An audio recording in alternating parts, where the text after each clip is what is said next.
Alrighty, this is our guidepost for this coming Thursday, which it just occurred to me is February 2nd, and that means it's Groundhog Day. So maybe we should do something about Groundhog Day, and we won't. Or maybe we will. We'll see. We'll see what happens. But I want to call this episode, Do You Mind? In which to say, do you have a mind? Do you use your mind? Do you know what a mind is? Let's consider the phenomenon of mind. And what do we do with ours, and how do we enhance it? And of course, the central question there, or one of the questions anyway, is going to be, what is mindfulness? If the opposite of this as being empty-headed, mindless, what? I don't know. So we're going to consider this, and so there are a bunch of ways in which I want to think about this, just sort of starter questions for our conversation Thursday evening. We say things like, I haven't made up my mind. Do you mind? What's on your mind? I don't mind.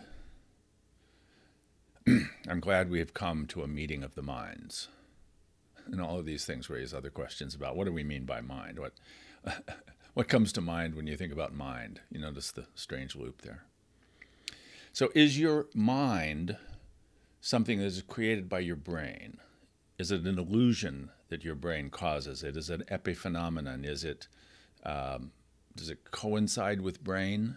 What's the relationship between the brain and the mind, or whatever we think of mind, right?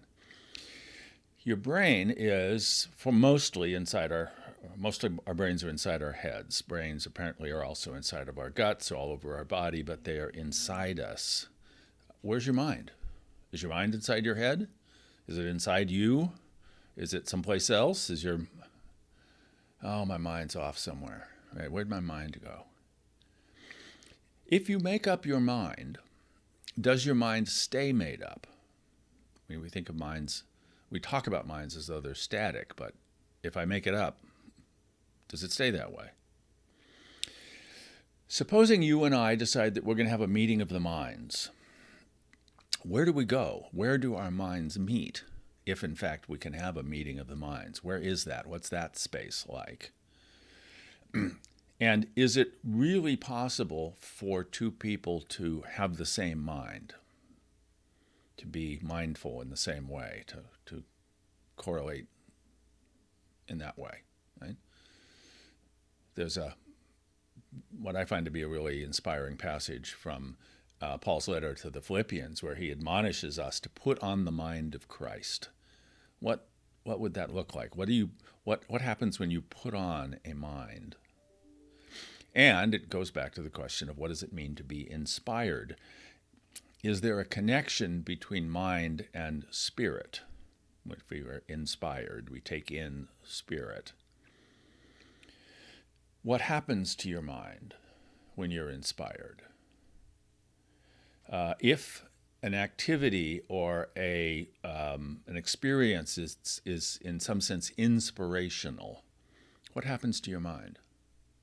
And if the mind of someone else, if you're in a relationship with someone and their mind, what you can see as the interiority of their experience, their mind, if their mind leads to a change in your mind, does that mean that you were inspired?